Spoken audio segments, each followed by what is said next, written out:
अस्सलाम वालेकुम, मैं आपका बबलुल्लाह होरी भाई। काफ़ी दिनों बाद आपको वेलकम कहता हूँ अपने चैनल पे। मतलब मार्केट के हालात यार इस तरह के हुए हैं कि कुछ समझ में नहीं आ रही चीज़ें कि क्या बंदा करे, और लिटरली सिचुएशन को देखते हुए दिल भी नहीं करता। लेकिन आज मेरे पास एक ऐसा फ़ोन आया जिसने मार्केट में काफ़ी उधम मचाया हुआ है। मतलब डिमांड काफ़ी बन रही है, और डिवाइस है Realme Neo 8 चाइना।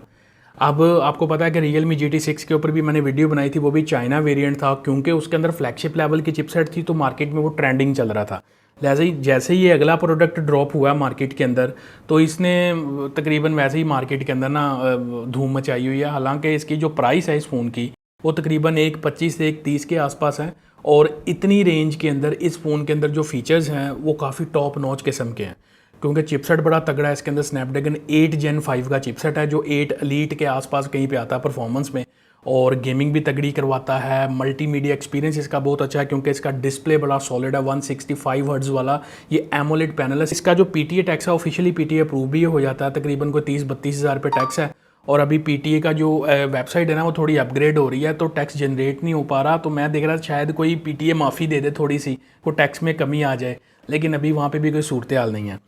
तो ओवरऑल अगर आप इस फ़ोन को देखते हैं ना, इस फ़ोन को लेना चाहिए। इसमें चाइना रोम आती है, उसके क्या प्रोज एंड कॉन्स हो सकते हैं यूज़र के लिए, ये सारी चीज़ें आज मैं डिस्कस करने वाला हूँ इस वीडियो के अंदर। अब देखें इस फ़ोन की जो लुक है ना, इसके जो बैक का टेक्सचर आप देखेंगे तो नथिंग फ़ोन की जो वाइब है ना वो आती है आपको। और बैक साइड के ऊपर ये एक, जैसे वो नथिंग फ़ोन में ग्लिम्स लाइट होती थी ना, इसके ऊपर यहाँ पे ये NFC के राउंड एक लाइट जलती है, जो नोटिफिकेशंस पे आप यूज़ कर सकते हो, डिफरेंट पर्पस पे आप यूज़ कर सकते हो। ओवरऑल थोड़ा सी थिक प्रोफाइल है, लेकिन हैंड फील इस फ़ोन की काफ़ी सॉलिड और काफ़ी प्रीमियम लगती है जब इसको होल्ड करते हैं, क्योंकि पैसे भी प्रीमियम है जिस रेंज के अंदर ये फ़ोन मिल रहा है। उसके अलावा मल्टीमीडिया टॉप नॉच है, जैसे मैंने आपको बताया। कंटेंट कंज्यूम करना, यूट्यूब पे आप HDR कंटेंट भी प्लेबैक ले सकते हो 4K के ऊपर, लेकिन नेटफ्लिक्स के ऊपर ये HDR जो कैपेबिलिटीज़ हैं वो वहाँ पे सपोर्ट नहीं देता। वहाँ पे सिर्फ वाइड वन L1 आप फुल HD में कंज्यूम कर सकते हो, कोई भी OTT प्लेटफॉर्म है। स्पीकर क्वालिटी ड्यूल है इसकी, जो साउंड की रिचनेस है वो बहुत अच्छी है इसकी। डिस्प्ले के बेजल्स आप देखोगे बिल्कुल एज टू एज बेजल्स हैं, मतलब कोई हाफ को मरले की भी जो चीज़ है ना वो नज़र नहीं आती।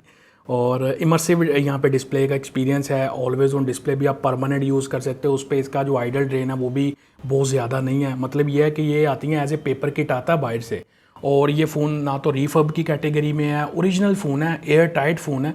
और दूसरा ये है कि मतलब हर चीज़ इसकी ओरिजिनल है, बॉक्स पुल्ड नहीं जिसको कहते हैं, मतलब उस तरह का स्टॉक है।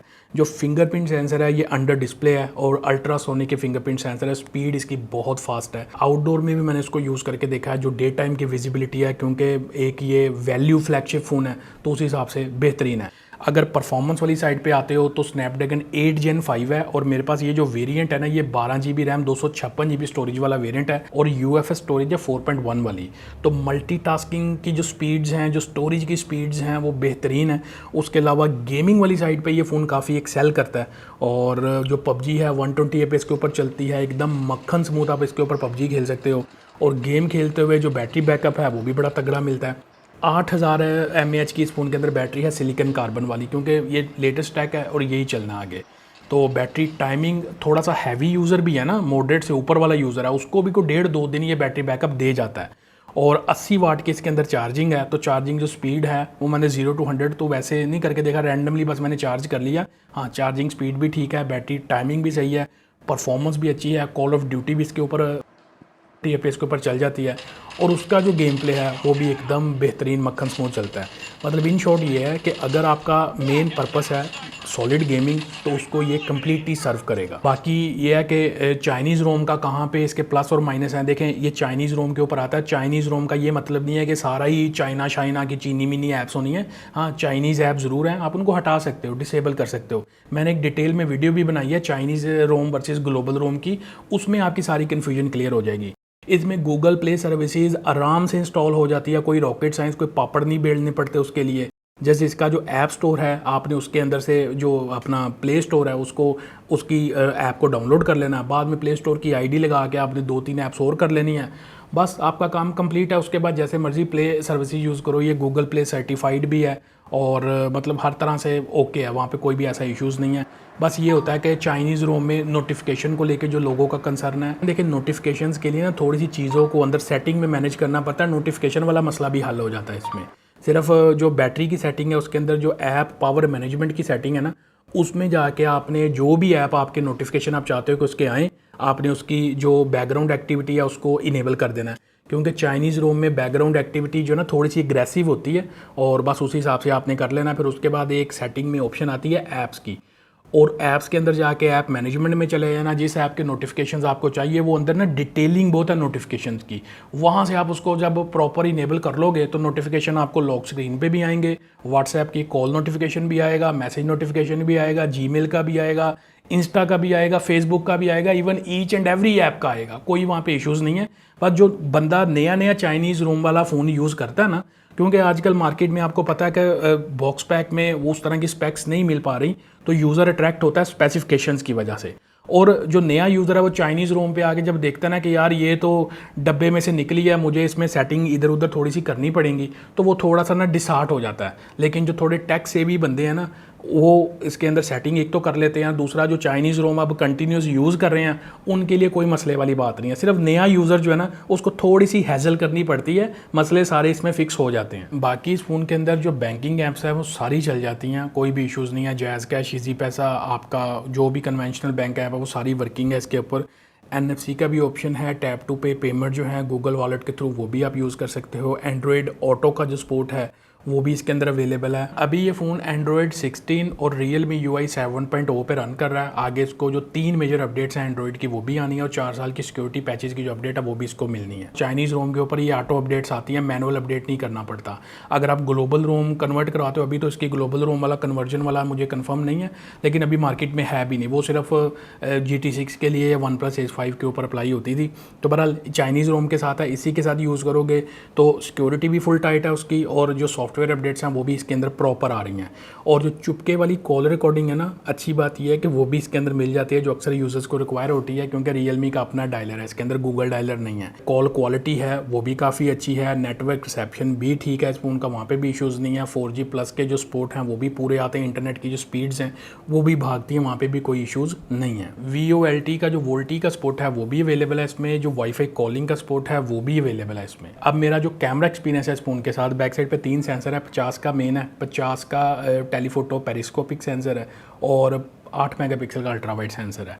अब मैंने डे टाइम पे भी फोटोग्राफी की है, इसकी जो रिजल्ट्स हैं वो काइंड ऑफ डिसेंट प्रोड्यूस करता है। ये फ़ोटोज़ में डिटेल्स भी आती हैं, और जो लाइट कंट्रोल है इसका वो भी ओवरऑल बेटर है। मतलब जो हार्श लाइट है ना, अगेंस्ट द सनलाइट जब जाते हो तो एक्सपोजर को बैलेंस करता है, लेकिन सम टाइम कुछ फ़ोटोज़ में बैकग्राउंड पे अगर कोई हार्श लाइट है ना, सब्जेक्ट को फोकस करने के चक्कर में वहाँ पर थोड़ी सी मिसिंग कर जाता है। तो बेसिकली ये एक परफॉर्मेंस सेंट्रिक फ़ोन है, तो उसके साथ एक डिसेंट कैमरा का कॉम्बिनेशन मैं कह सकता हूँ इसको। मैं इसको एक डेडिकेटेड कैमरा फ़ोन नहीं कह सकता। बाकी इसका जो पेरिस्कोपिक सेंसर का जूम है ये वैसे 120x तक जाता है फ़ोटो में, लेकिन 30x के बाद जो है ना उसका जो जंप है वो बस नॉर्मल क्वालिटी के अंदर शिफ्ट हो जाता है, मतलब पिक्सलेट थोड़ा सा हो जाता है। तो मकसद ये है कि कैमरा में कैपेबिलिटीज़ हैं, डिसेंट कैमरा है, लेकिन एक एज ए कैमरा फ़ोन लेके आप इसको नहीं चल सकते। फ्रंट पे 16 मेगापिक्सल की सेल्फी है, डिसेंट सेल्फीज़ आपको दे देगा, डिटेल भी अच्छी है। प्राइस के हिसाब से थोड़ा सा सेल्फी का नंबर लो है 16 मेगापिक्सल, और बैक साइड पे जो अल्ट्रा वाइड सेंसर है इसका वो 8 मेगापिक्सल के हिसाब से ठीक है, लेकिन प्राइस के हिसाब से थोड़ी सी उसकी कमी ज़रूर फील होती है कि यार ये थोड़ा सा ज़्यादा होता है यहाँ पे। और वीडियोग्राफी है, बैक साइड से 4K 60 FPS तक करता है, स्टेबल वीडियो बना लेता है, सैम्पल्स आप देख रहे हो सारे, डिटेलिंग भी अच्छी है। और फ्रंट की जो वीडियो है यहाँ पे मैक्सिमम 1080p 60 FPS का सपोर्ट है, 4K सपोर्ट नहीं है फ्रंट साइड पे। डिसेंट वीडियो आप फ्रंट साइड से भी निकाल सकते हो। और बैक कैमरा से ये जो फ़ोन है सिनेमैटिक वीडियो होती है ना बुके वाली, 4K 30 FPS के ऊपर ये फ़ोन रिकॉर्ड कर सकता है। तो ओवरऑल एक परफॉर्मेंस सॉलिड पैकेज के साथ एक डिसेंट कैमरा का पैकेज है। ये एक डेडिकेटेड कैमरा फ़ोन, इसको मैं रेट नहीं करता। तो देखें अगर ओवरऑल देखा जाए ना, जितने पैसों में ये फ़ोन मिल रहा है, लाइक एक 25 एक 30 के आसपास नॉन PTA है, और इसका 30-32 हज़ार रुपये PTA टैक्स है। मतलब ये है कि एक 55 के आसपास, ये एक 60 के अंदर कहीं पर ये फ़ोन एक फ्लैगशिप लेवल की आपको चीज़ देता है। नहीं तो सैमसंग की जो बॉक्स पैक में A सीरीज़ है वो 2 लाख को टच कर गई है, और दूसरे भी आप देख लो तो एक मिड रेंज टाइप के जो फ़ोन है ना बॉक्स पैक कैटेगरी में, वो आपको मिल रहे हैं एक 70, एक 80, एक 85 में। तो जो यूज़र इतने पैसे स्पेंड करता है वो चाहता है कि एक फ्लैगशिप लेवल एक्सपीरियंस हो, तो वो ये फ़ोन आपको प्रोवाइड कर रहे हैं। ओवरऑल फ़ोन एक वैल्यू फ्लैगशिप पैकेज ज़रूर है, लेकिन ऐसा यूज़र जिसने चाइनीज़ रोम यूज़ नहीं की, जो मतलब थोड़ी हैज़ल भी बर्दाश्त नहीं करना पड़ता, जो चाहता है कि डब्बे में से चीज़ निकालूं, पक्की पकाई सारी चीज़ें रेडी हों, ये फ़ोन उसके लिए नहीं है। लेकिन ये फ़ोन उस यूज़र के लिए है, ज़रूर रिकमेंडेड है जो एक तगड़ी गेमिंग चाहता है, एक सुपर सॉलिड 160 हर्ट्ज़ का 65 हर्ट्ज़ का डिस्प्ले चाहता है मीडिया कंजम्पशन के लिए, एक सॉलिड बैटरी चाहता है, मतलब 8000 mAh की बैटरी है भाई, 80 वाट की इसके अंदर चार्जिंग है, और कैमराज काइंड ऑफ डिसेंट हो तो उसका निज़ाम चलता है, ये फ़ोन उसके लिए रिकमेंडेड फ़ोन है। तो आई होप कि चीज़ें आपको क्लियर हो गई होंगी। बाकी इसके अंदर चाइनीज़ रोम को लेके जो कोई मेजर कौन ऐसा है कोई भी हाईलाइट करने को नहीं है, बैंकिंग ऐप चलती है, नोटिफिकेशन का मसला भी हल हो जाता है, अपडेट्स भी इसके अंदर आती हैं, कोई ऐसा मसला नहीं। चाइनीज़ ऐप जो है चीनी मिनी उनको आप साइड पे लगा सकते हो, ठीक है। तो ओवरऑल एक वैल्यू पैकेज है, मार्केट में हाइप इसकी किसी वजह से बनी हुई है और वो हाइप वैलिड है, ये फ़ोन रिकमेंडेड है। आई होप कि चीज़ें क्लियर हो गई होंगी। वीडियो अच्छी लगी हो तो लाइक शेयर सब्सक्राइब कर लेना। मिलते हैं अगली वीडियो में। Thanks for watching. अल्लाह हाफिज़।